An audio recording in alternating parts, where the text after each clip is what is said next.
Почитувани, од се може да се дефокусира дури и од неспособното справување и криминалот во време на корона кризата, само не може да се дефокусира од вмешаноста на Зоран Заев во случајот Рекет. Целата јавност е сведок изминатија година дена дека Зоран Заев е директно инволвиран во случајот Рекет, но за жал, на негова среќа, рускоско обвинителството и Трастра Луи Витон судството се уште процесот е закочен само на тројца обвинети.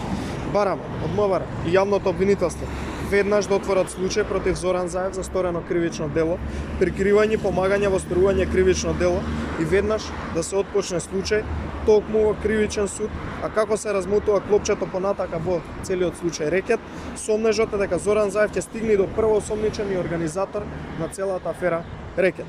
Бараме МВР, јавното обвинителство да почнат вештачење на телефонот на Зоран Заев, при што веруваме и сигурни сме дека таму ќе се разоткрие целата шема за рекетирање на бизнисмени во Македонија во висина од над 20 милиони евра.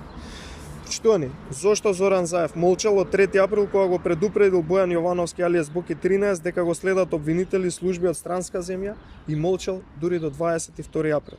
Со тоа свесно му дал простор на Бојан Јовановски и останатите да прикријат докази, да губат телефони и да работат во нивна полза. Впрочем, сите се сеќаваме на еден исказ каде што Бојан Јовановски самиот кажа дека Зоран Заев го предупредил за истото. Очигледна е спрегата помеѓу Заев, Русковска и обвинетите. Со едната мести судски пресуди за ташко случаеви, со другите мести случаеви во СЈО, со третите и четвртите рекетира и одработува останати работи. Почитувани, како што реков, ништо, ама баш ништо не може да дефокусира од реалната улога на Зоран Заев во случајот Рекет.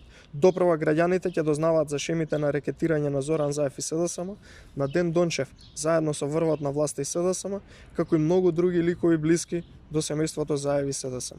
Ваков криминален канцер на општеството не ни е потребен на политичката сцена во Македонија и ќе го исчистиме на следните избори, кога и да бидат, и ќе победиме. Благодарам. Добро, благодарам. Сега прашањата од медиумите, бидејќи пристигнаа по електронски пат, би сакал да ги прочитам и веднаш да ви ги одговорам. Велите дека во објавените снимки нема ништо инкриминирачко, но од нив може да се чуе дека лидерот на партијата соработал со лик како Зоран Милевски, кој е веќе осуден за извршување рекет.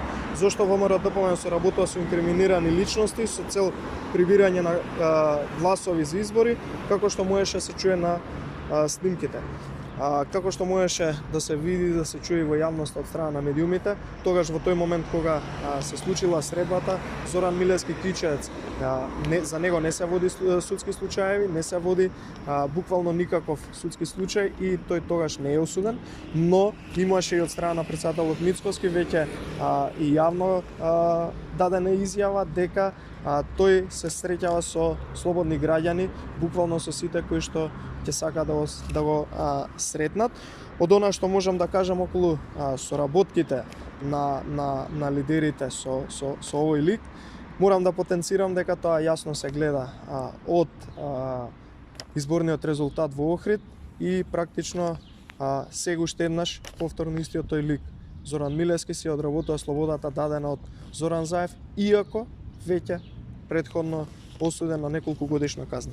Второто и третото прашање се во исти контекст, затоа ќе ги одговорам наедно. Дали ВМРО ДПМН стравува од нови снимки кои би се појавиле во јавност и дали така наречените бомби ќе бидат главно орудие на овие избори и дали може да очекуваме нови вакви бомби од ВМРО ДПМН, имајќи предвид дека Милошевски веќе имаше серијално објавување.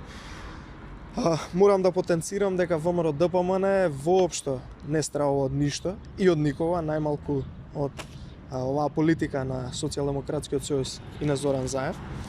Морам да потенцирам исто така и дека со оглед на криминалот на Зоран Заев, на неговото семејство, но и на врвот на СДСМ и власта, морам да признам дека тие навистина имаат што да стравуваат, а само би ги повикал граѓаните, јавноста, медиумите, институциите бурно да го следат следниот период, се она кое што ќе биде објавено во јавноста. И четвртото прашање, портпаролот на СДСМ го повика господинот Мицковски да влезе сам во затворот. Ваш коментар околу неговата изјава. Еве, јас би искористил прилика да го повикам Костин Костадинов да влезе во кабинетот на Зоран Заев, таму сигурно ќе сретне Русковска како подготвуваат нова трастра со одлука во некој судски случај. нека им го каже истото, но бидејќи авторот на таквата снимка СДСМ не успел да најде ниту трошка криминал, затоа нема до сега покренато буквално никаков случај. Еве Заев нека овикне уценетиот кичец кој одработува слободата подарена од Заев и јавно да одговорат како успеа Зоран Заев и СДСМ да победат во Охрид на изборите. И ако не се сеќаваат, нека се потсетат на сведочењето на другарот на Зоран Заев, Бојан Јовановски алијас Боки 13, кој кажа јавно во судницата дека Кичец помагал за изборите во Охрид за Зоран Заев. Благодарам, тоа беа прашањата, нема повеќе прашања.